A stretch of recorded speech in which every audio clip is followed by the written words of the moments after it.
Okay, this is Module 6, Part 1 in our unit on Judaism.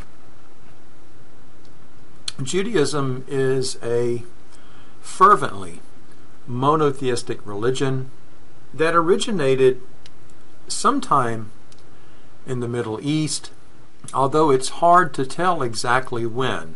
There is a traditional history of Judaism and a more academically inclined or scholarly history of Judaism based on archaeology and whatever historical documentation we can cobble together.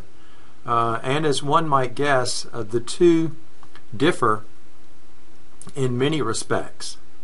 We'll start first by discussing just the traditional history of Judaism.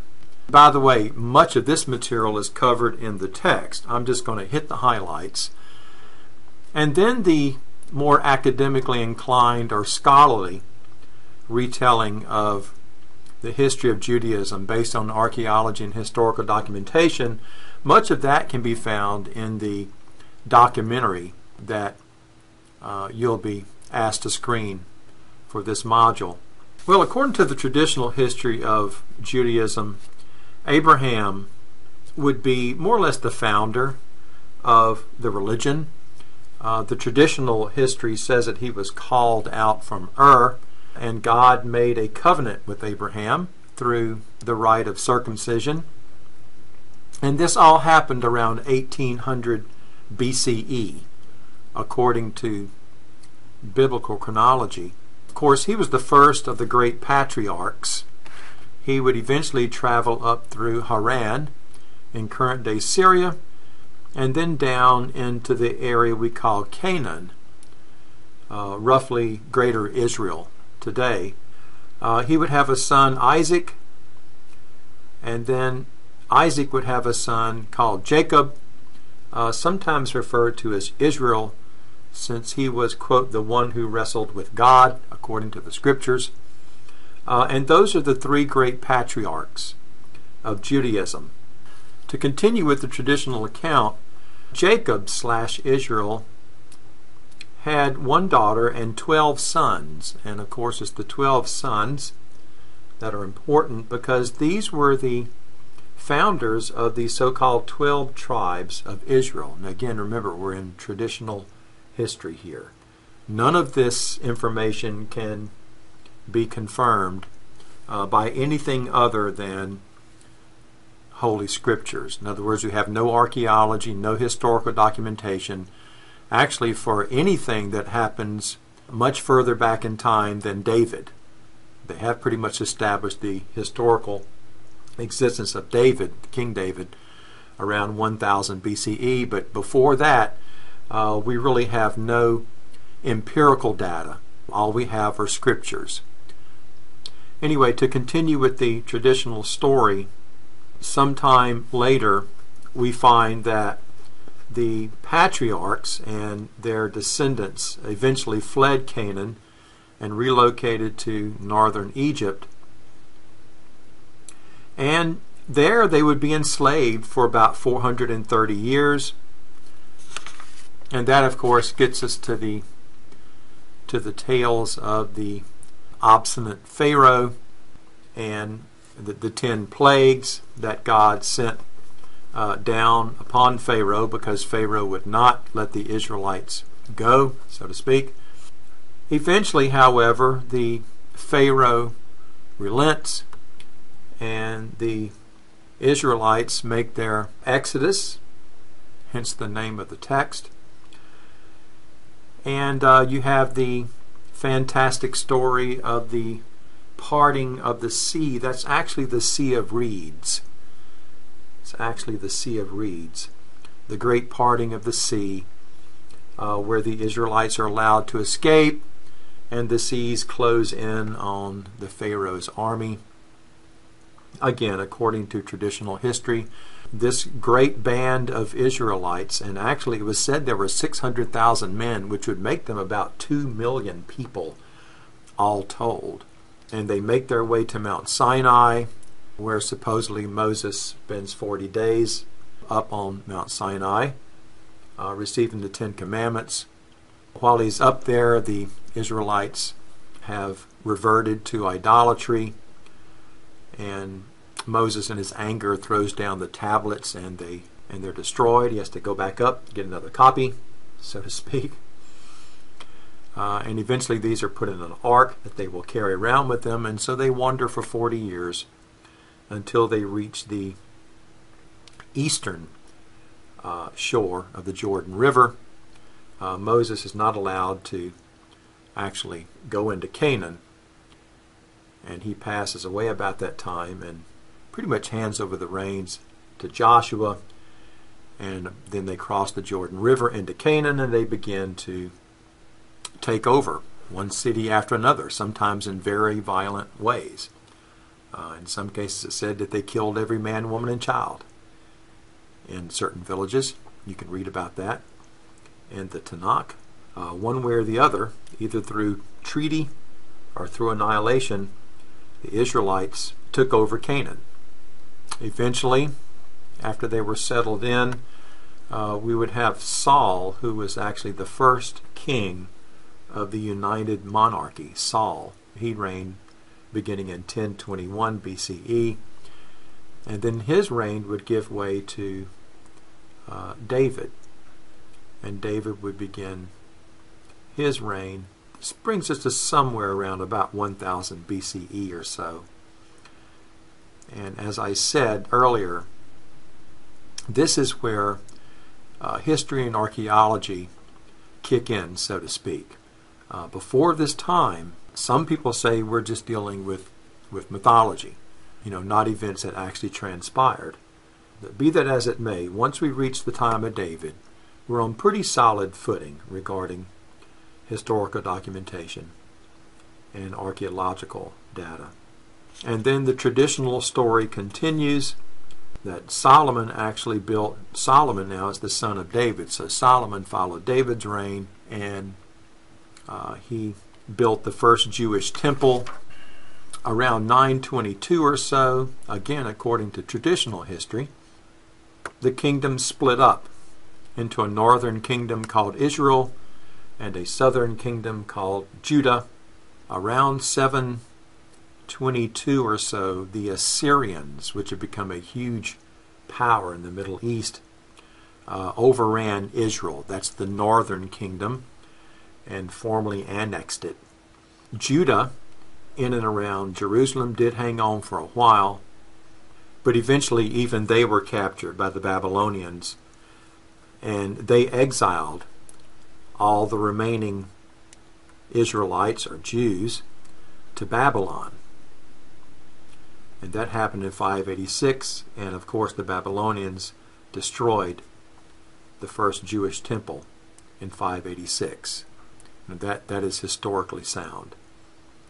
We're in a time period where we can actually know things at this point.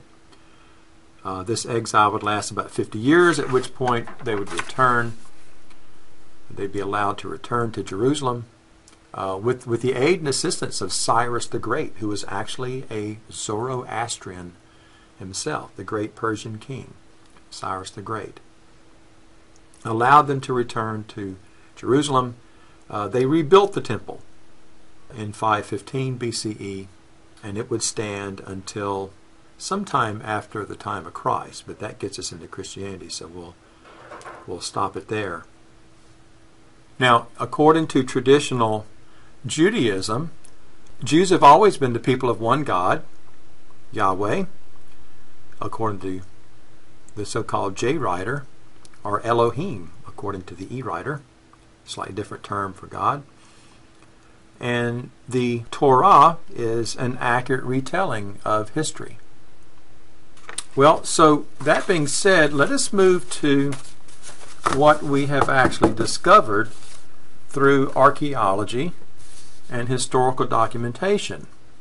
The first we ever hear of people called Israelites comes from a stele found in Egypt.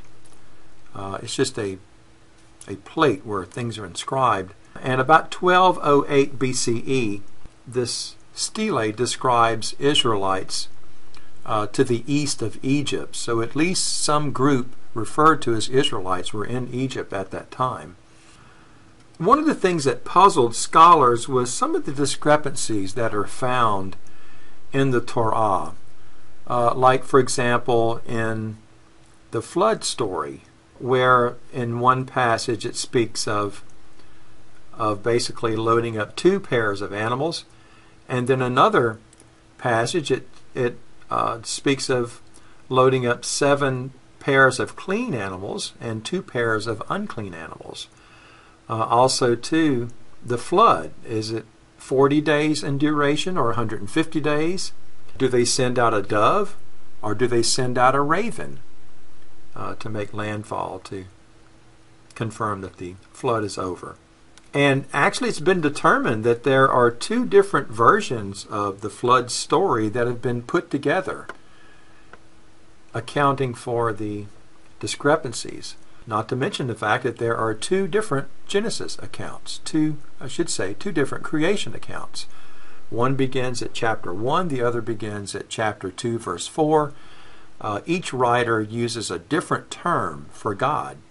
One calls God Elohim, the other calls God Yahweh, and it's been confirmed that they're writing at times that are about 600 or 700 years apart. So one of those versions is quite a bit older than the other, and you can tell from the form of Hebrew that's used, the tone of the tale, what's actually being said. The tales are totally different. The order of creation is totally different in each case. You can check it yourself. Anyway, it was things like this that got people thinking that maybe there was something else going on here. The traditional view is that Moses actually wrote the Pentateuch, the first 5 books of the Tanakh.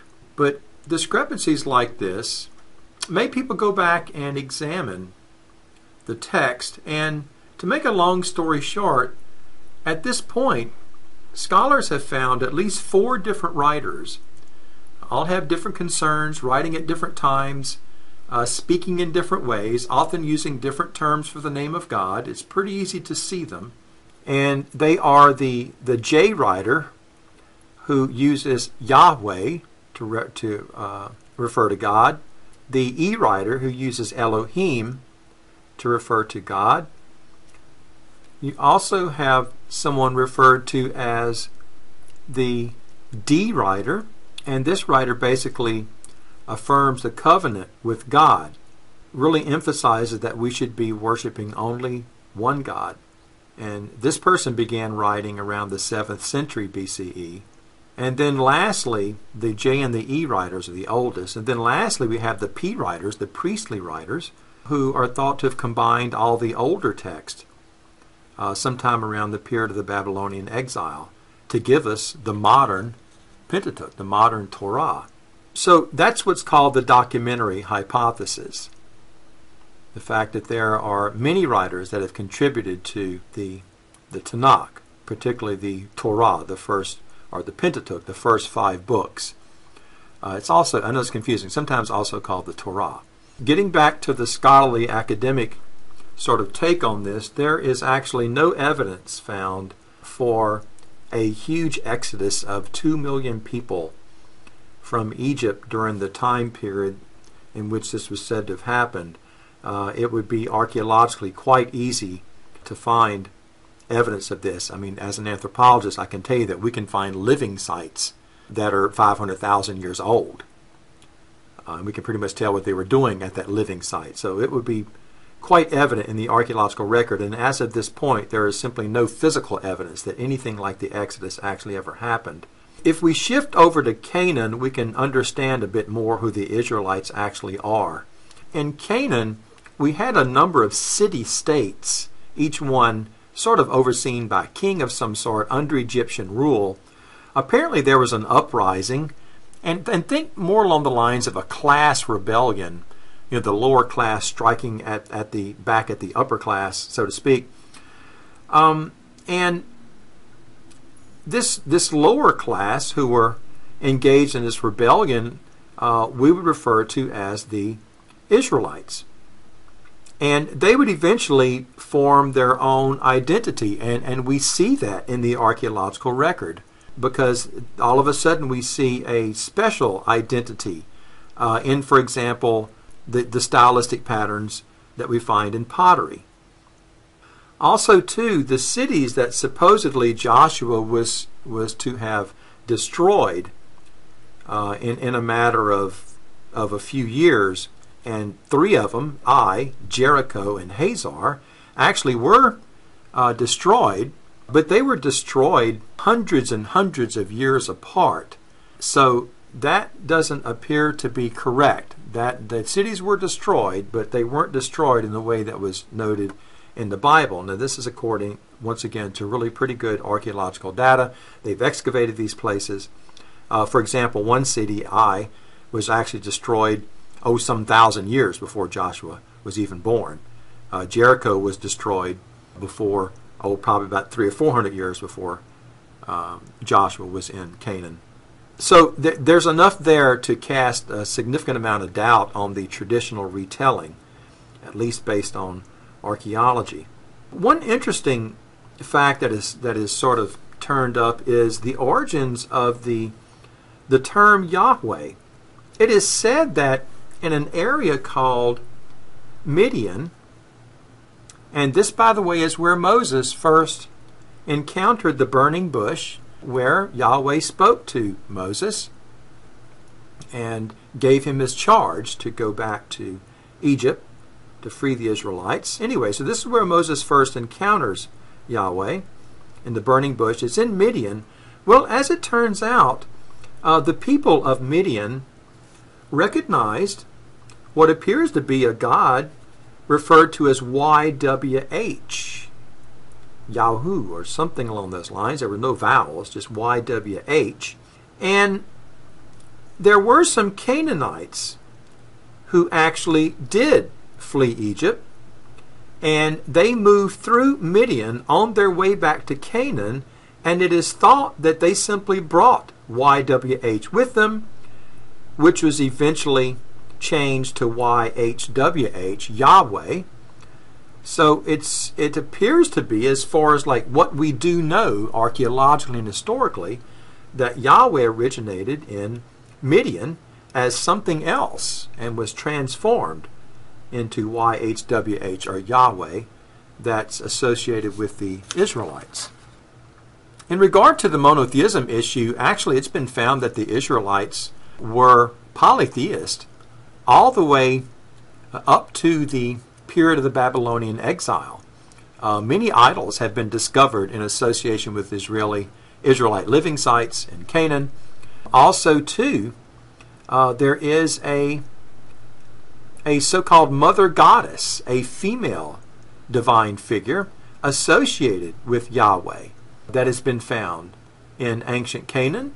And there many goddess idols were found, statues and so forth. There were lots of inscriptions found. So it appears as though Yahweh was associated with a female consort, much as is the case in Hinduism, for a long time, up to the period of at least the exile, when they pretty much abandoned their polytheism. But it appears as though, from what we know archaeologically, Israelites were polytheist all the way up to the time of the Babylonian exile.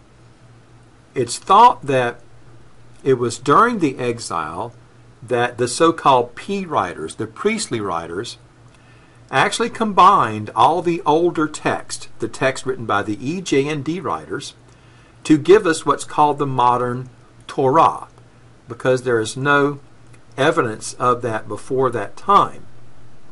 And it's also thought that perhaps some of the actual stories were written at that time. In other words, according to many scholars, it was at this point that the Israelites began to actually form and write their own history. It is pointed out, by the way, that Abraham's birthplace was said to be Ur, which was near Babylon. Kind of interesting. So, according to the scholarly account, much of the Hebrew Bible, the Tanakh, as it's known today, was actually produced in Babylon. And the stories were meant to were sort of crafted to kind of legitimate the Israelites as a people, to give them an identity.